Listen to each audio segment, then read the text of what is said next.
Welcome students.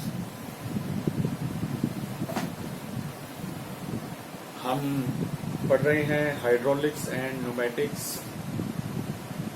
और हमने इसका एक वीडियो पहले बनाया था फर्स्ट यूनिट का इंट्रोडक्शन जिसमें है वो हम बना चुके हैं, आपके साथ शेयर कर चुके हैं और आपने देखा होगा उसमें। तो उसके अंदर हमने क्या क्या किया अभी उसमें हमने इंट्रोडक्शन की है हाइड्रोलिक्स और न्यूमेटिक्स, उनके बारे में पढ़ा। Brief introduction to hydraulics and pneumatics. और one of the most important term used in hydraulics is fluid. Fluid के बारे में हमने पढ़ा। फ्लूइड क्या है, उसके टाइप्स क्या है, उनकी क्लासिफिकेशन क्या है और रियल और आइडियल फ्लूइड का कंसेप्ट क्या है, ये हमने पिछले वीडियो में किया। और डिफरेंट टाइप्स के जो फ्लूइड्स हम यूज करते हैं, real fluids, Newtonian fluids, non Newtonian fluids, plastic fluids, ये सब हमने उसमें पिछले वीडियो में पढ़ा। अब जो इस वीडियो में जो हम पढ़ने जा रहे हैं वो मेनली होंगी प्रॉपर्टीज ऑफ फ्लूइड्स। ठीक है, तो इसको हम इसमें स्टडी करेंगे। तो स्टार्ट करते हैं हम। तो बच्चों, आपको एक टर्म और इसमें हाइड्रोलिक्स में अल्टरनेटली आपको पढ़ने को मिल सकती है, वो टर्म है फ्लूइड मैकेनिक्स। तो इस सब्जेक्ट को हम कई बार फ्लूइड मैकेनिक्स के नाम से भी जानते हैं। हाइड्रोलिक्स का तो लिटरल मीनिंग है dealing with water at rest और मोशन। जब हम फ्लूइड की बात करते हैं तो उसमें वाटर भी आते हैं और भी डिफरेंट टाइप के लिक्विड्स और गैसेस आ जाती हैं, और मेनली लिक्विड से हम डील करेंगे सब्जेक्ट में। तो उसके हिसाब से जो डेफिनेशन है इसकी, फ्लूइड मैकेनिक्स की डेफिनेशन क्या बनती है, वो है that branch of engineering science which deals with the behavior of fluid under condition of rest or motion। ठीक है, जिसमें फ्लूइड वर्ड यूज किया हमने, वाटर यूज नहीं किया। फ्लूइड कोई भी हो सकता है, लिक्विड भी हो सकता है, वो गैस भी हो सकता है, कोई भी लिक्विड हो सकता है। वाटर के अलावा भी कोई भी लिक्विड हो सकता है, वाटर भी हो सकता है। तो that branch of engineering science which deals with the behaviour of fluid under conditions of rest और मोशन। तो इसके तीन पार्ट है फ्लूइड मैकेनिक्स के, स्टैटिक्स, काइनेमेटिक्स एंड डायनामिक्स। तो अगर फर्दर स्टडी करते हैं तो हमें इनमें अलग अलग जो है इसकी लाइन है फ्लूइड मैकेनिक्स की, थोड़ा सा बता देते हैं। स्टैटिक्स क्या है? अगर हम फ्लूइड की स्टडी कर रहे हैं किस कंडीशन में, जब वो फ्लूइड रेस्ट पोजीशन में है, when the fluid is at rest.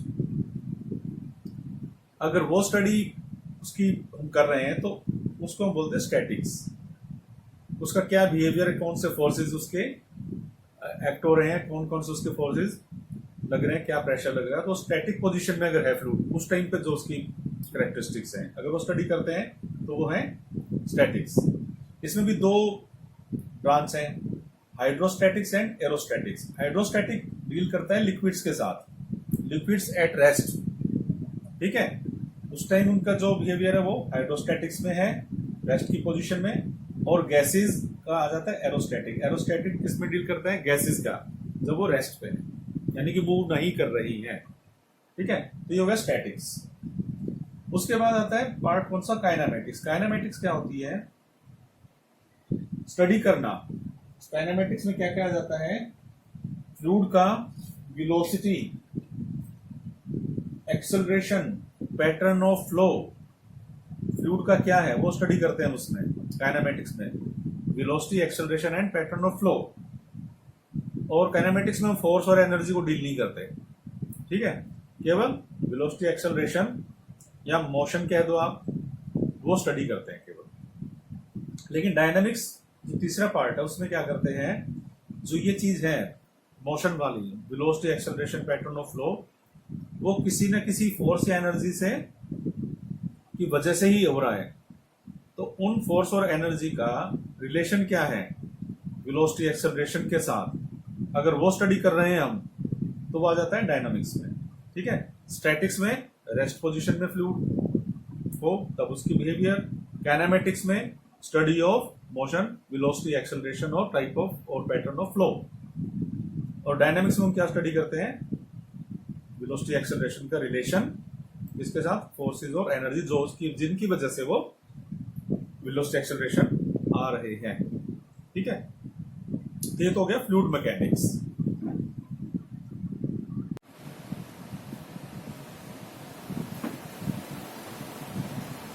तो प्रॉपर्टीज, कौन कौन सी प्रॉपर्टीज है फ्लूइड की, तो हम वन बाय वन डिस्कस करेंगे।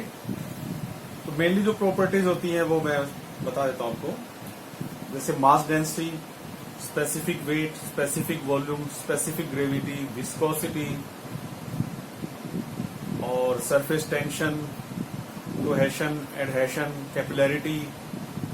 तो ये सारी की सारी जो है फ्लूइड की प्रॉपर्टीज हैं जिनके बारे में हमारे को जानना जरूरी है, ताकि हम हाइड्रोलिक्स या फ्लूइड मैकेनिक्स जो सब्जेक्ट है उसको हम अच्छे से समझ सकें। ठीक है, तो वन बाय वन हम इसको डिस्कस करेंगे, प्रॉपर्टीज ऑफ फ्लूइड। तो पहली प्रॉपर्टी जो है वो है डेंसिटी और मास डेंसिटी। इसके बारे में आप पहले भी पढ़ चुके होंगे। डेंसिटी क्या होती है, किसी भी सब्सटेंस की डेंसिटी क्या होती है। यहां पर हम केवल फ्लूइड की बात कर रहे हैं, तो अगर हम इसको डिफाइन करें तो कैसे डिफाइन करेंगे, the density of a fluid may be defined as the ratio of mass of the fluid, ratio of mass of the fluid and volume of that mass। ठीक है, या इसको हम सिंपली ये लिख सकते हैं, mass contained in unit volume of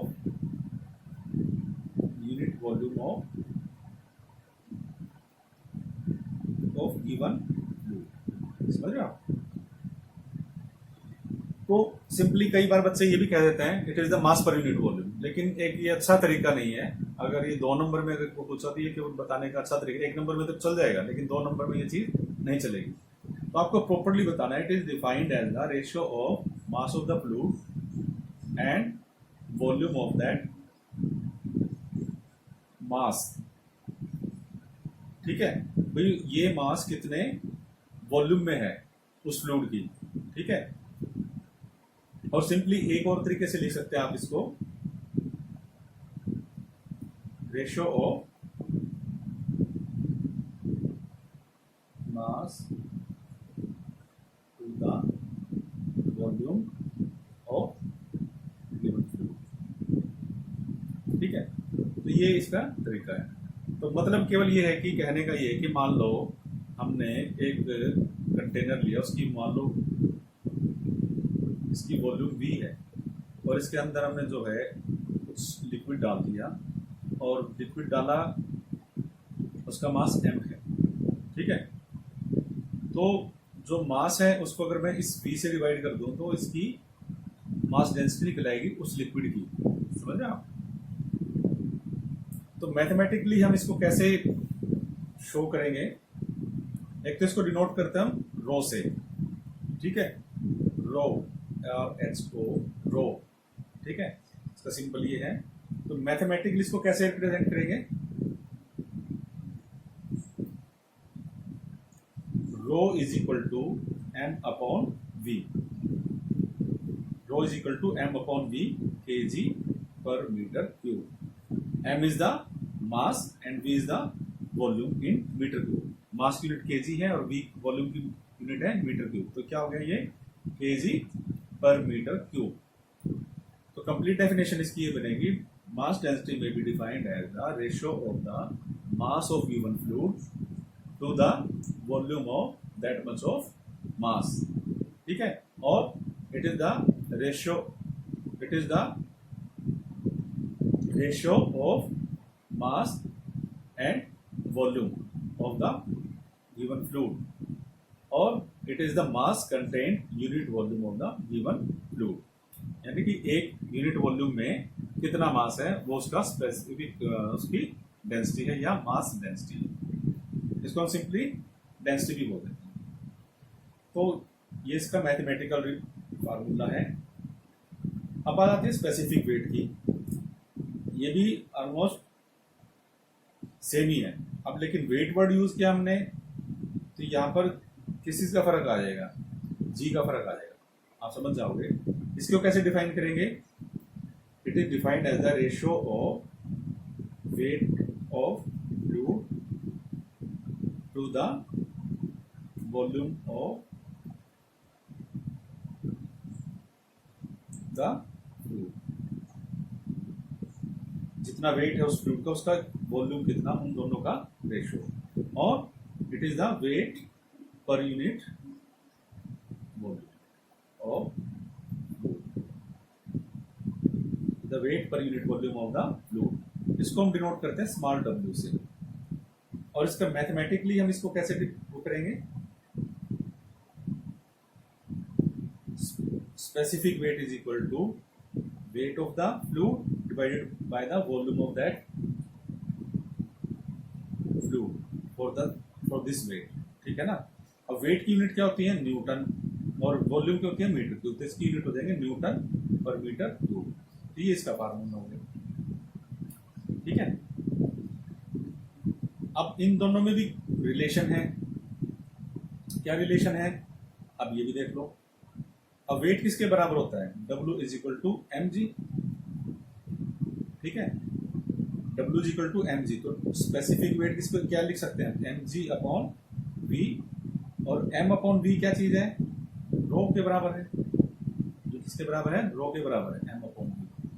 तो एम अपॉन वी को मैं लिख सकता हूँ रो जी, यानी कि स्पेसिफिक वेट जो है वो रो इंटू जी के बराबर है। ये रिलेशन आप याद रखना। Specific weight is equal to rho into ji.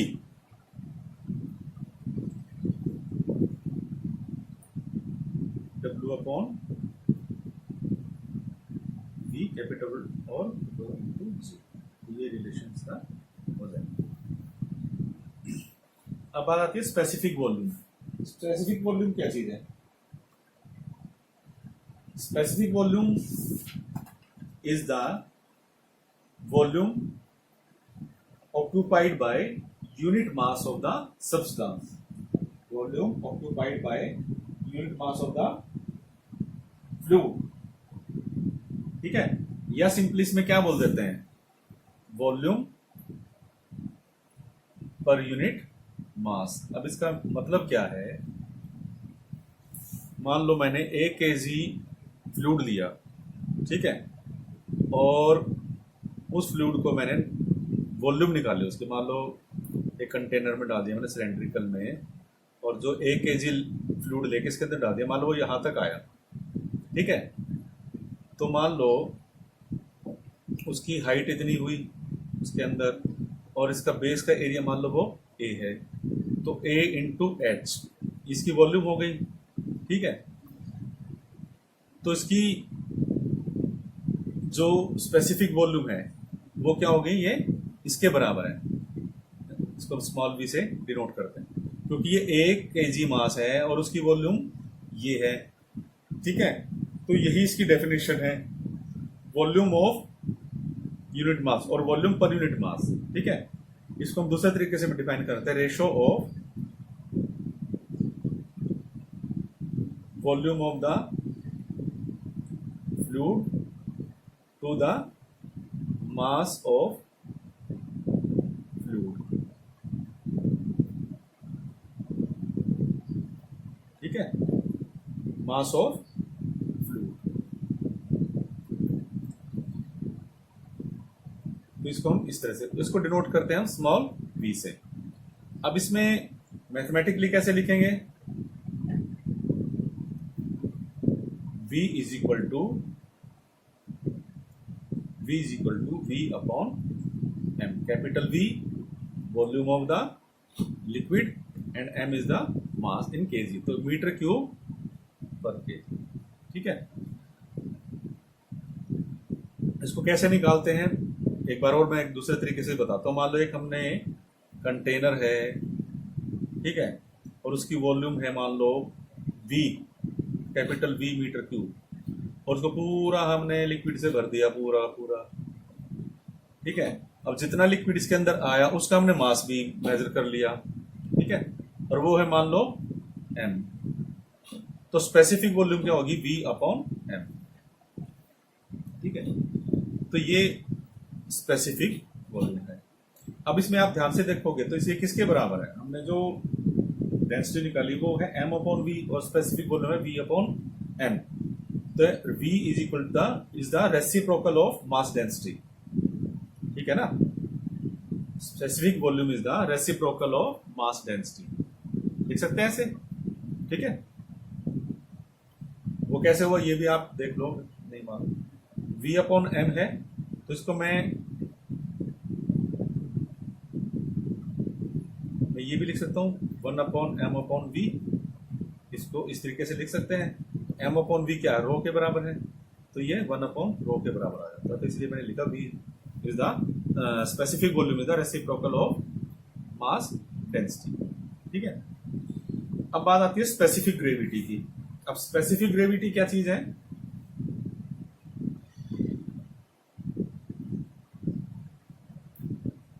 It is the ratio of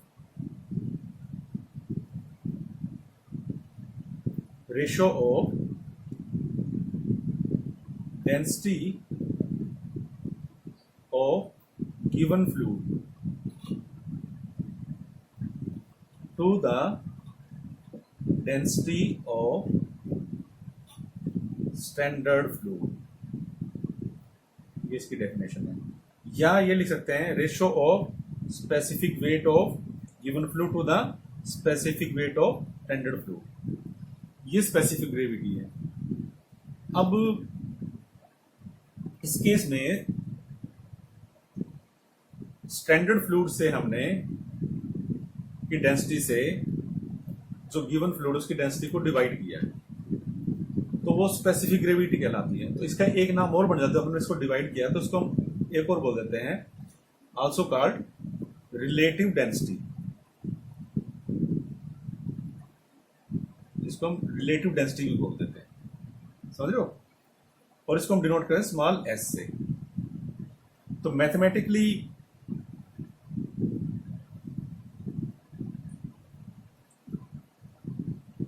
हम किस तरह से लिख सकते हैं इसको, s is equal to density of the given fluid divided by density of standard fluid, और specific weight of given fluid divided by specific weight of standard fluid. अब आप कहो जी ये स्टैंडर्ड फ्लूइड क्या है। स्टैंडर्ड फ्लूइड जो है liquids के केस में, for liquids standard fluid is water. ये आप याद रखना, लिक्विड्स के केस में स्टैंडर्ड फ्लूइड हम जो लेते हैं वो वाटर है।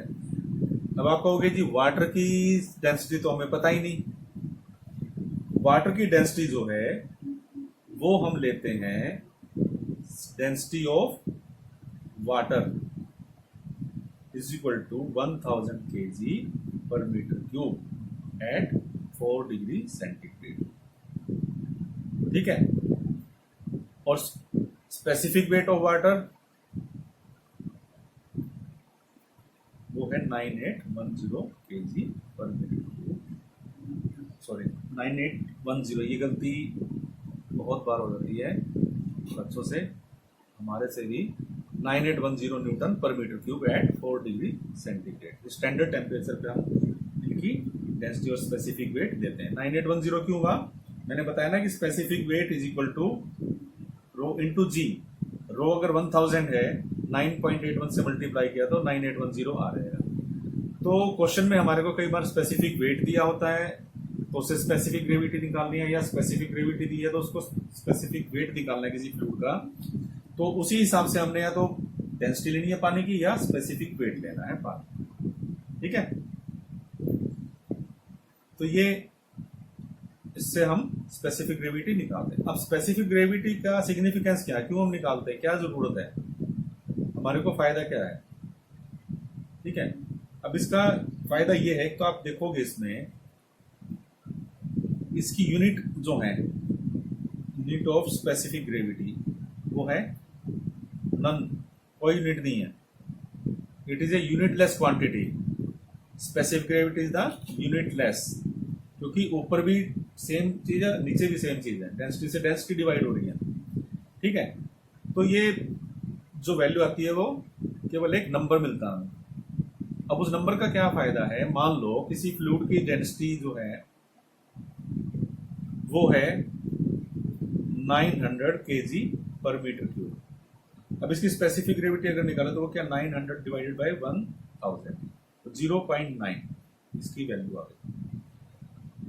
अब हम जब किसी फ्लूइड के बारे में बताते हैं तो हम उसकी स्पेसिफिक ग्रेविटी बताते हैं, हम उसका स्पेसिफिक वेट या डेंसिटी नहीं बताते, क्योंकि उसके साथ यूनिट भी जुड़ी हुई है। अगर मैं केवल कह दूं कि किसी ऑयल की स्पेसिफिक ग्रेविटी 0.8 है, इसका मतलब ये हो जाता है कि ये पानी से हल्का है, क्योंकि अगर 0.8 है यानी कि किसके बराबर है, 800 डिवाइडेड बाय 1000 पानी की है तो 800 गिवन फ्लूइड की है या ऑयल की है, तो 800 kg पर मीटर क्यूब है ये, और ये 1000 kg पर मीटर क्यूब है, तो हल्का कौन सा वही है। तो 0.8 से केवल इससे ही पता लग जाता है कि वो फ्लूइड जो है वो पानी से हल्का है, तो उससे इसीलिए हम रिलेटिव डेंसिटी बोलते हैं, तो उससे हमें पता लग जाता है कि फ्लूइड वे हैवी है या लाइट है। हम पानी से ही कंपेयर करते हैं उसको, ठीक है ना। तो इसी तरह से दूसरा क्या कि अगर हमारे को स्पेसिफिक ग्रेविटी दी है तो उससे हम डेंसिटी भी निकाल सकते हैं। मान लो किसी की स्पेसिफिक ग्रेविटी 0.8, तो डेंसिटी ऑफ फ्लूइड निकाल सकते हैं हम, ठीक है, तो आ जाएगी 800 आ जाएगी, ठीक है ना। तो ये कैलकुलेशन में भी हेल्प करता है और सिंप्लिसिटी रहती है इसको यूज करने में, और इमीडिएटली हमें उस फ्लूइड के बारे में पता लग जाता है कि वो पानी से हल्का है या भारी है। अच्छा, कई बार बच्चों से हम पूछते हैं, उसमें कंफ्यूज हो जाते हैं कि पानी का स्पेसिफिक ग्रेविटी कितना है,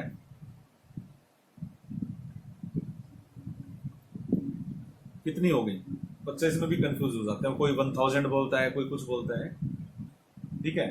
तो उसका क्या होना चाहिए स्पेसिफिक ग्रेविटी। अब उसमें मैंने बताया कि जो फार्मूला है वो क्या है, specific gravity of the given fluid divided by density of the given fluid to the density of standard fluid.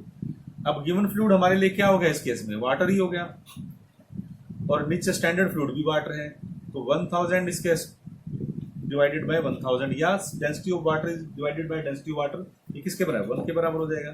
तो स्पेसिफिक ग्रेविटी जो है वाटर के लिए वो है 1, ये याद रखने वाली चीज है। अब जो मैंने आज अभी तक मैंने आप लोगों को बताया उसमें 3 चीजें मैंने आपको बताई याद रखने वाली, कौन कौन सी। एक तो जो डेंसिटी है पानी की वो है 1000 kg पर metre cube at 4 degree centigrade, ठीक है। और दूसरा स्पेसिफिक वेट वाटर का है वो है 9810 न्यूटन पर मीटर। ये याद रखना, ना भी दिया क्वेश्चन तो आप इसको यूज कर सकते हैं। और specific gravity of water is 1, ठीक है। इसके अलावा टेम्परेचर जो दिया है, क्यों देना पड़ा हमें, क्योंकि ये स्टैंडर्ड टेम्परेचर पे है। अगर हम टेम्परेचर को कम ज्यादा करते हैं तो इसमें भी चेंज आता है, ठीक है। अगर हम इसका टेम्परेचर बढ़ाते चले जाएं तो इसकी जो डेंसिटी है वाटर की वो थोड़ी सी कम होती चली जाएगी। इसी तरह से पानी की भी डेंसिटी जो धीरे धीरे कम हो जाएगी। तो इसको हम स्टैंडर्ड पे ही लेते हैं 4 डिग्री सेंटीग्रेड पे, ठीक है। तो एक ये भी आप बता सकते हैं कि मास डेंसिटी जो है डिक्रीज करती है, decreases with increase in temperature. अगर टेम्परेचर इंक्रीज करे तो डेंसिटी डिक्रीज होती है। इसी तरह स्पेसिफिक वेट भी डिक्रीज होगा अगर टेम्परेचर को हम इंक्रीज करेंगे तो, ठीक है।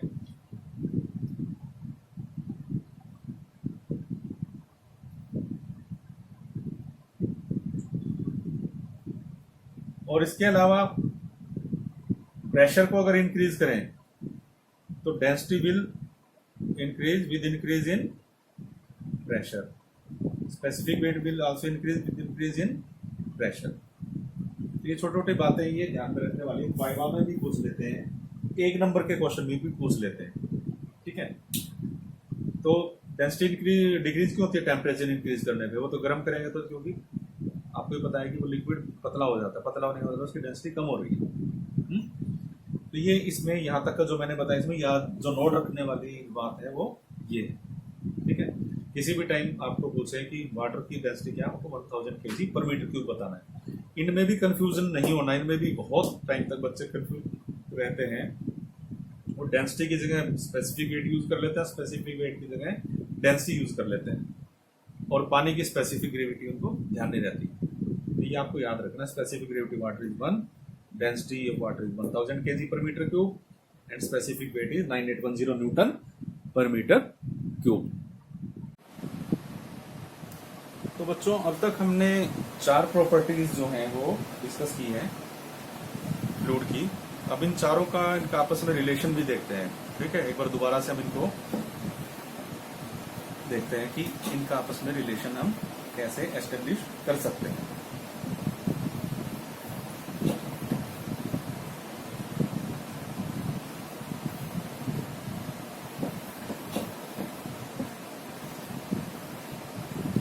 तो क्या क्या बताया मैंने आपको?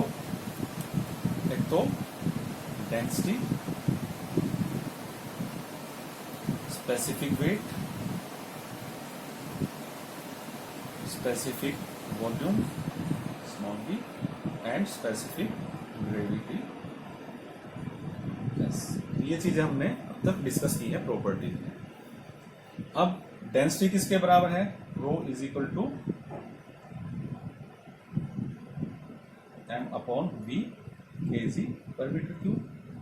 Specific weight is equal to w upon v, ये कैपिटल में है ये चीज, ठीक है ना। यहाँ भी v कैपिटल है और ये भी w कैपिटल, और ये न्यूटन पर मीटर क्यूब, और rho into g newton per metre cube. Volume v upon m metre cube per kg, और 1 upon rho metre cube per kg। 1 upon rho क्यों है ये मैंने आपको बताया।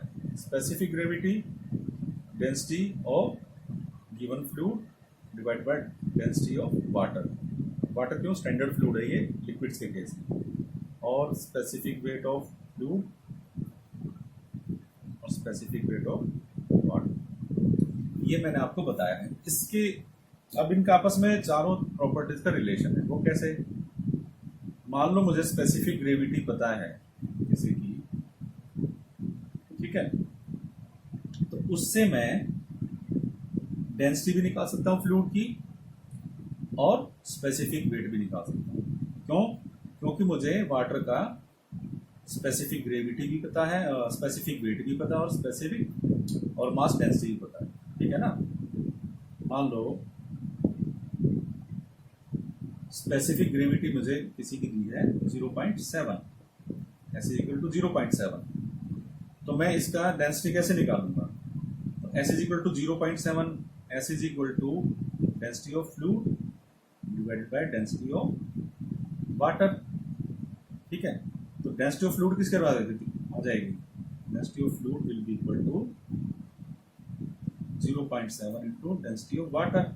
डेंसिटी ऑफ वाटर है कितना? 1000, 0.7 इंटू 1700 kg पर मीटर क्यूब, ठीक है।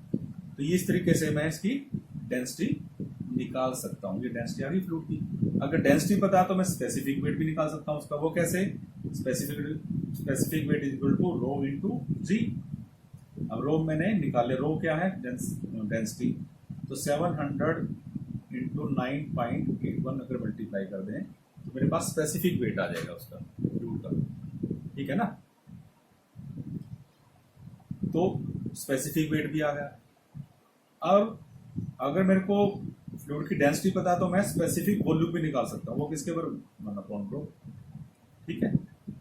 1 अपॉन रो करके मैं 1/700 अगर कर दूँ तो ये स्पेसिफिक वॉल्यूम आ जाएगी। तो इन सब इनका आपस में रिलेशन है। तो हमारे को कभी भी प्रॉब्लम दी जाए, क्वेश्चन दिया जाए, इनमें से कोई एक दो चीज दी होगी, बाकी चीज हमें निकालनी होगी, तो इसी इन्हीं रिलेशंस को यूज करके हमने निकालना है। ठीक है, तो इस वीडियो में इतना ही। आप इनको, इन प्रॉपर्टीज के जो मैथमेटिकल फार्मूला है उसको याद रखना है आपने, और जो डेफिनेशन को याद रखें और इस रिलेशन के रिलेशंस को अच्छे से समझें। ये समझने बहुत जरूरी है, क्योंकि आगे अगर हाइड्रोलिक्स को या फ्लूइड मैकेनिक्स को आपने समझना है तो ये बार बार ये चीजें आती हैं, और इनकी है छोटी सी चीजें, अगर समझ नहीं आई, क्लियर नहीं हुई दिमाग में, तो ये आगे आपको कई चीजों में दिक्कत पैदा करेगी। ठीक है, तो आज के वीडियो में इतना ही, और नेक्स्ट वीडियो में और जो प्रॉपर्टीज हैं उनके बारे में हम डिस्कस करेंगे और उनको समझेंगे। तब तक के लिए गुड बाय, सी यू।